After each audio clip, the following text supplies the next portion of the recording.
Hi, I'm Tim Horn. I'm here for breaking news today, and we have some fantastic interviews to do, and you're going to see them.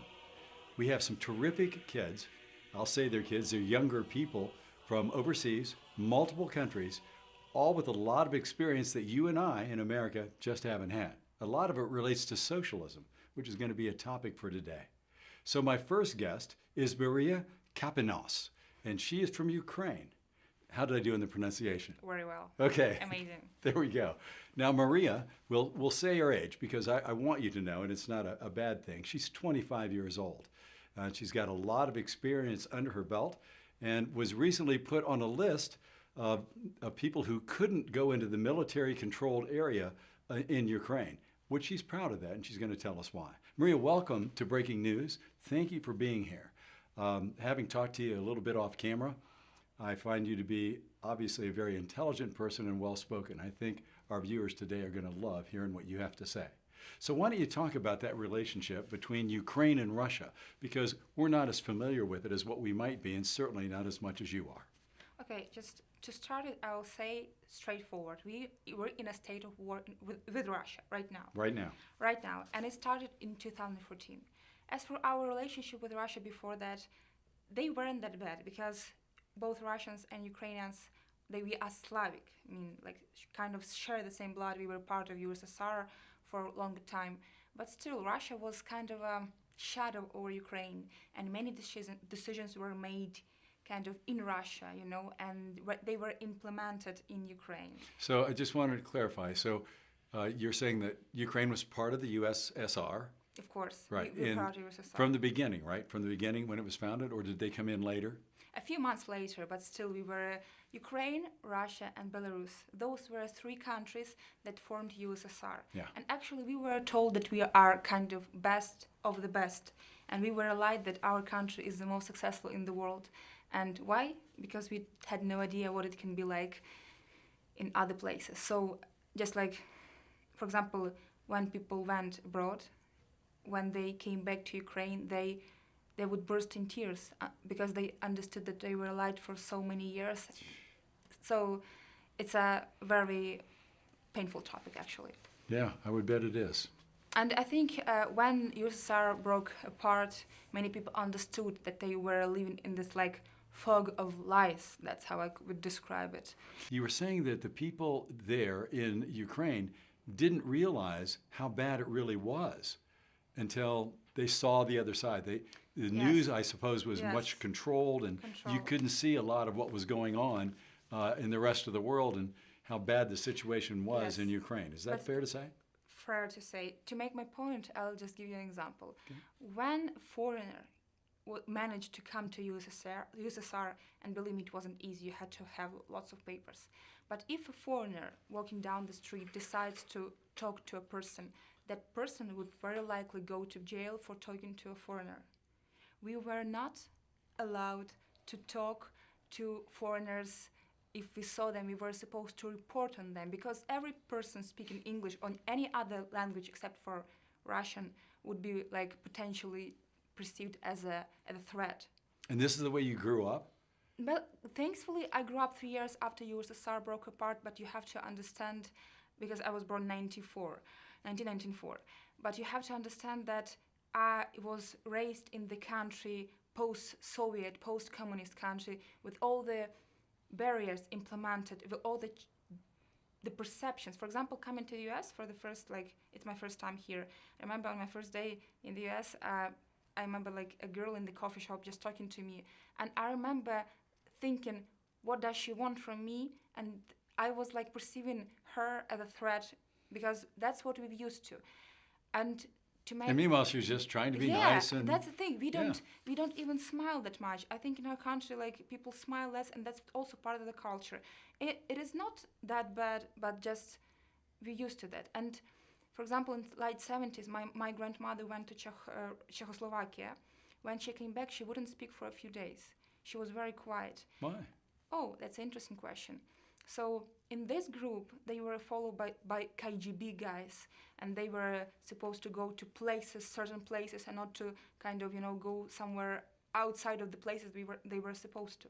But still, my grandmother saw things that changed her perception of life. And when she came back, she said to my mother, I had no idea people can live like that.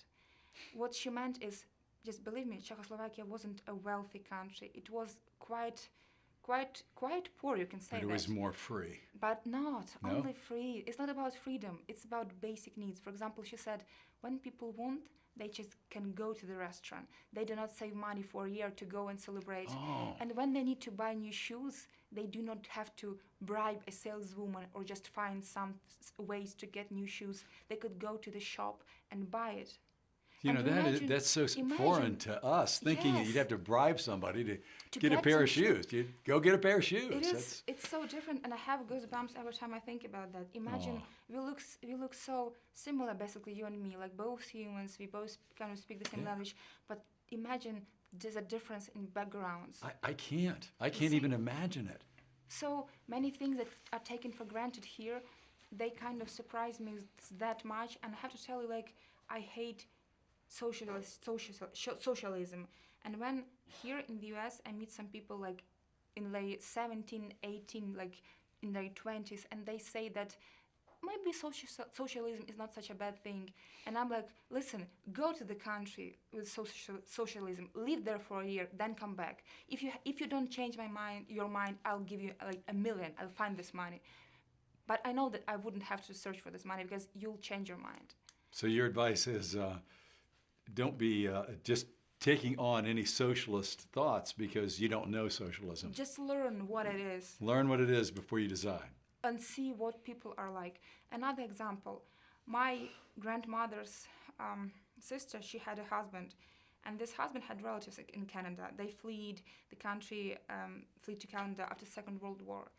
And her husband received a letter from Canada. And A few days later, he was invited to the police. because he got a letter from Canada, the police wanted to interview him. And a few days later, he died. He died. And that's not something I... Was he arrested? Or No, something? he just died. No He- one knows what happened to him. He just did not How old come was back he? home. Like 30s. In his 30s. Oh my Absolutely gosh. healthy, happy, married man who wanted to have kids with his wife. So, wow, those everyday experiences are something. Well, let me ask you about a couple of the larger ones, and that is today in Ukraine, is it more free than it was before when you were talking about these things when Russia was more in control? Or is it less, or did it revert back? Did it leave that and then go back to it? What's the status now? I have to tell, there are many problems we face right now, but in the same time, I think we really we went through revolution to have this freedom.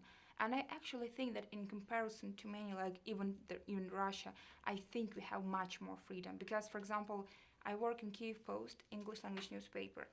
And when I came there, it was I've been working there for 2 years. And on my first day there, my editor said, you can write whenever you want, whenever you think is right, as long as it's like the grammar is correct.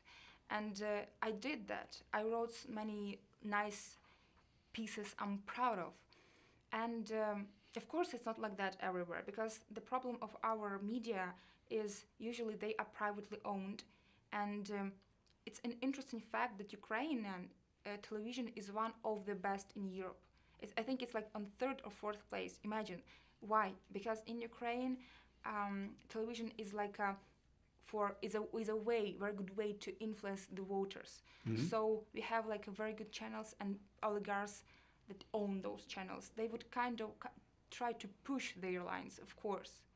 But I know that we all know, and it's like a very long topic to discuss, but we all know who's in charge of what.